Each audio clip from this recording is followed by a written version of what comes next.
ბავშვობა არის დრო, როცა დრონელა გადის, ხო ძალიან და როცა ერთ ზაფხულში იზრდები და იმდენ რაღაცა ხდება ზაფხულის გარშემო. ჩემთვის ახლა ისეთ ბავშვობა იყო, ჩემი ბავშვობა მთაწმინდაზე, პატარა ქუჩაზე და მქონდა ის ფუფუნება, რაც ახლა საერთოდ აღარ აქვს. ბავშვებს ის სივრცე იყო რა, სადაც ბურთს თამაშობდით, კი მეზობელი გვეჩხუბებოდა, ვიღაცა შუშა გატყდებოდა, მაგრამ მაინც ბევრი მეტი სივრცე ჰქონდა და მეტი დროც ჰქონდა იმისთვის, რომ ბავშვები ყოფილიყავით. მაგრამ მახსოვს, რომ პირველად რომ გავწდი იმ ადგილს, რის იქითაც არ უნდა წავსულიყავ, ეგეც კი მახსოვს რა, რაღაც აივანი იმას არ გაცდოდა, რომ ავიხედე და ის აივანი რომ ქვევიდან დავინახე და ეს იყო რაღაცა დიდი შთაბეჭდილება რა.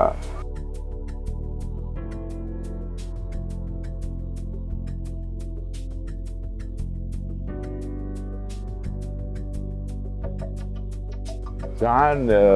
მიყვარდა, როცა ჩვენთან სტუმრები მოდიოდნენ რა და სუსტუმარი იყო. ეს გაგრძელდა 80-იანი წლების დასაწყისამდე, როცა მე მამაჩემის მეგობრები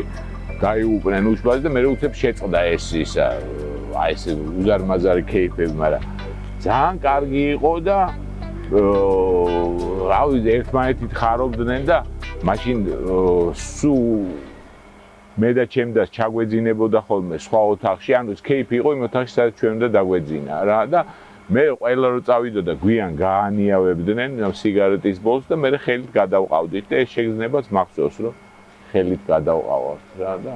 ეს ძალიან თბილი მე ჩვენ შეშისის ჰქონდა ბუხარიც და ფეჩიც და აი ეს რაღაცა სიტყვა განსაკუთრებით რაც იმ კაფელის ფეჩს ჰქონდა ღამე თვალს გავახელდი დედა ჩემი იქ მუშაობდა ფეჩთან იყო ხოლმე ჩაცსკული და ხან ლექსებს წერდა ხან თარგმნიდა რაღაცეებს და მე კარგად მახსოვს რომ ერთი სათამაშო ცხენი მქონდა რომელზეც აი ესეთ ბორბლებიანი რა მწვანე ხოდა ერთ დილასაც სხვაგან დავტოვე და სხვა ადგილას დამხვდა გადაადგილებული რა და როგორ მოხდა მეთქი ისე მოეპრიანა და წავიდაო ეგრე მითხრეს და ეს მოეპრიანა სიტყვა არ ვიცოდი რაღაც ახალი სიტყვა იყო და ეს სიტყვა მეგონა სპეციალური სიტყვა რაც სათამაშოებს ემართებათ რა რომ ეპრიანებათ და იწყებენ სიარულს აქეთ-იქით და ღამე ვცდილობდი რომ ეს ცხენი მომეტყუებინა რა რომ თვალები ვითომ დახუჭული და სხვა სათამაშოების და ველოდებოდი რომ ისინი როდის დაიწყებენ აქეთ-იქით მოძრაობას მაგრამ არ მოძრაობდნენ ჩვენ ცხოვრობდით ძალიან ბევრი ერთად რა ორი ჩემი ბიძა მამი და ჩემი დედაჩემი მამა ჩემი ბებია ბაბუა და დიდი ბაბუაც რაღაც სანამ მე 4 წლის ვიყავ, კარგად მახსოვს რა, 4 ნახევრის ვიყავი და კიდე ირლანდიური სეტერი ყავდა და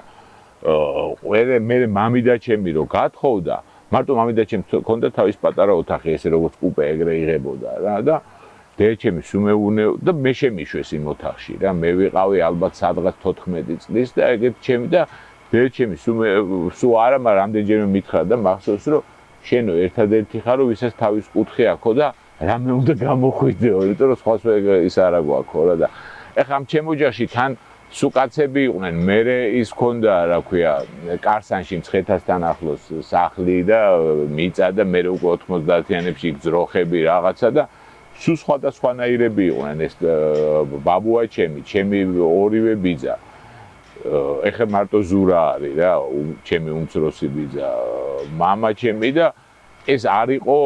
აი, ეს იყო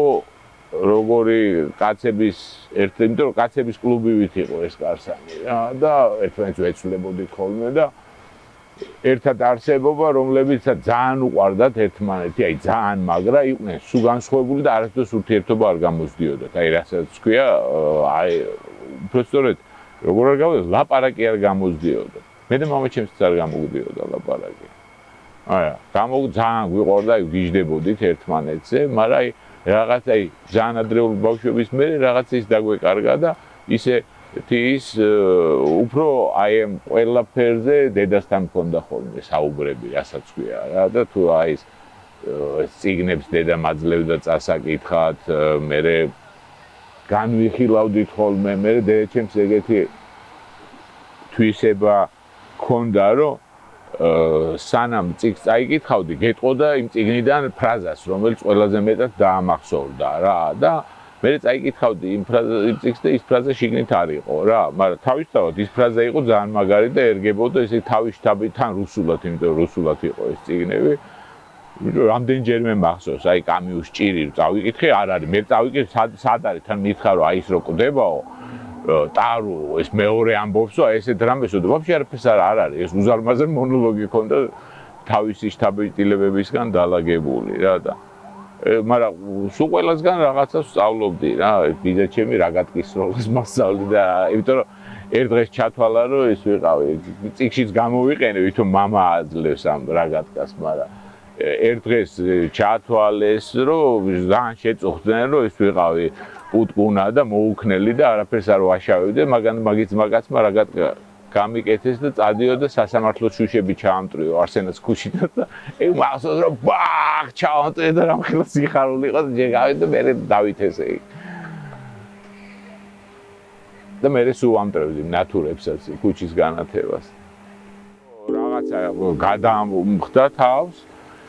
და უცებ მომენტა დაწერა იმ რაღაცის და პატარა მოთხრობა დავწერე და ეს არა უშავს იმ მოთხრობას მე ძალიან ბევრი რაღაცა არ მომწონს რაც მე დამიწერია და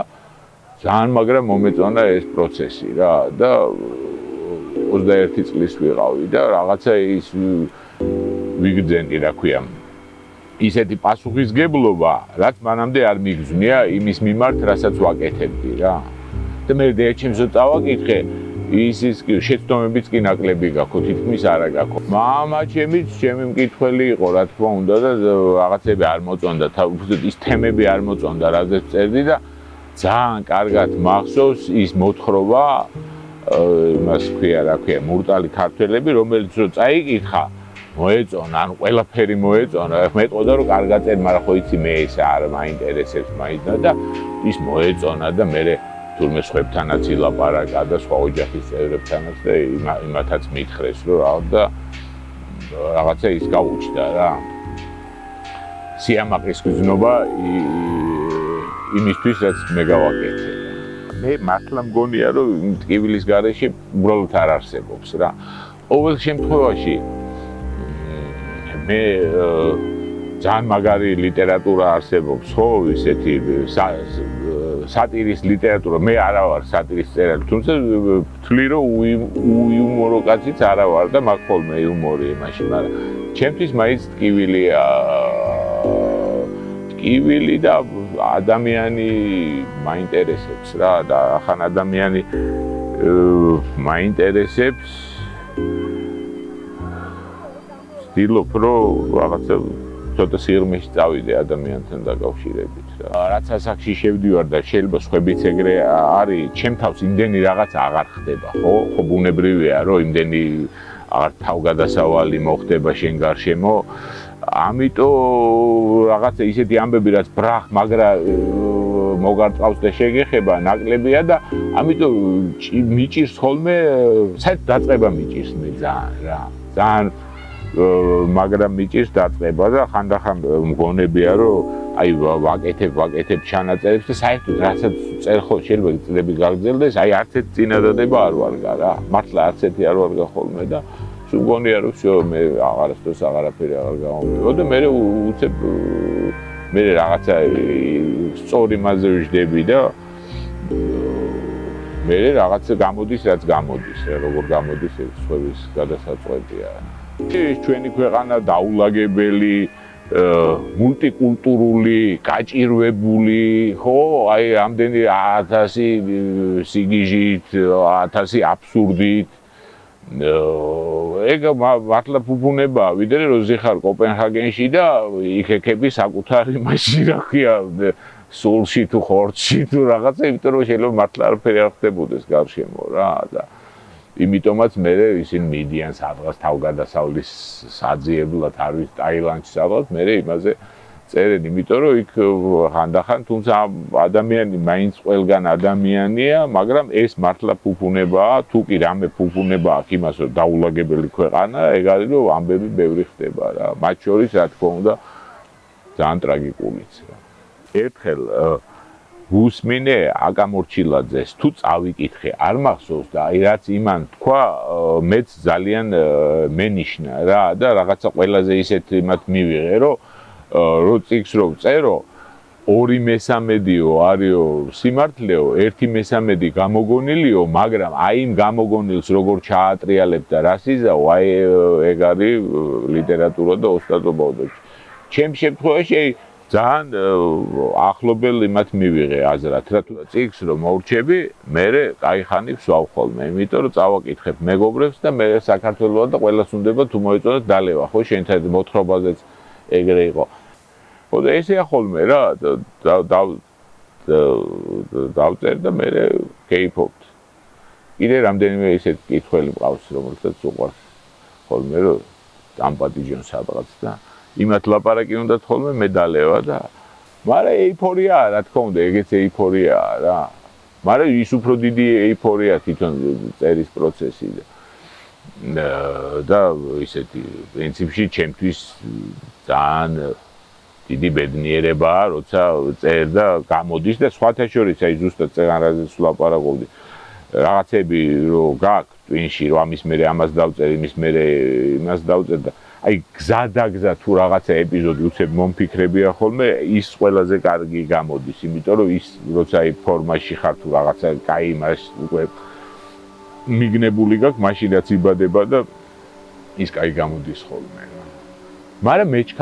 მაგრამ ვჩქარობ კიდევაც ხოლმე დამთავრებას, იმიტომ რომ ხანდახან აი ეს ეიფორია და ის ცოტა ის ხდება. აუტანელი და გინდა რომ მალე მორჩეს და მალე გაუზიარო პირველ რიგში აი ოჯახის წევრებს და მეგობრებს, იმიტომ რომ მაინც ყველაფერი გაზიარებაზე, მაინც მაგით ვაკეთებ, რომ ვიღაცამ წაიკითხოს სინამდვილეში რა, იმიტომ ვაკეთებ, რომ მარტო აღარ იყო ისე, არ ვიცი რა ქვია მაგას რა, მაგრამ სხვანაირად არ დაწერდი, შენ თავში იქნებოდა და მაგრამ მე მაქვს ეგეთი დაუწერელი წიგნები, რომელიც ვატარე, დამიძველ და ეგეთი უფრო მეტი მაქვს სინამდვილეში, ვიდრე დაწერილი და ხანდახან აი ახალ გაღვიძებულზე მგონია, რომ ის არ რეალურია ის ამბები. უბრალოდ მე იმდენი ხანი ვატარე, რომ დაკარგა რაღაცა აქტუალურობა, მაგრამ მართლა არსებობენ რა და რაღაცა თითქოს ყოფილა ისინიც რა. ისა მაქვს მე კინოს სასცენარო მაქვს დამთავრებული. იმიტომ რომ კინოსაოპერატოროდან მომიწია წასვლა თუ გამაგდეს თუ როგორც იყო და მე ელო მახლედიანს შევეცოდე და დამსვა თავისთან, არც იქ მივლია, მე უკვე ცოლი მოვიყვანე 11 წელი ვიყავი სტუდენტი და მაგრამ ეს ჩემი დიპლომი სადღაც არის იმაში, სარდაფში თეატრალური ინსტიტუტის. ხო და ეხლა იმან დამიძახა ლევან კოღუაშვილმა და მართლა აბა მეთქი აბა 4 სხვა როლი შემომთავაზა და მეოთხე მეორეს ვითამაშებ ხო და მარტო პირველი 10 წუთი ვინერვიულია და მე საერთოდ აღარ მინერვიულია რა და აბა ის არის რა გამოცდილება რაღაცა თავისებურ ჩემი არ არის სიმართლე რო გითხრა არ ჩემი რა არ არის აი ეს სეტი რასაც ქვია ეს გადასაღები მოედანი მაინც ისავა რა უცხო დამკვირვებელი ვარ პრინციპში რა იქ მაგრამ ძალიან ბევრი სიმპათიური ხალხი მუშაობს კინოში, განსაკუთრებით ოპერატორები და გამნათებლები და ის სულ ერთმანეთზე ჯიგრები არის რა. ხო და ახლა რეჟისორები წავს მეგობრები და აი ისე გამოვიდა რომ მესამე კინოში ვითამაშე და ახლა მესამე კინოს სცენარს წერ. ოღონდ ვისთან ერთად მე მგონი ჯერ არ მაქვს უფლება თქმის რა, მაგრამ ძალიან საინტერესო რეჟისორთან. მე არ შემილია მოგზაურობის გარეშე. იმიტომ რომ ძალიან მიყვარს. ძალიან მიყვარს მე მოგზაურობა, ხო და აი ხა ძალიან მიჭირს მარტო იმის შეგრძნებისგან, რომ დაკეტილია საზღვრები.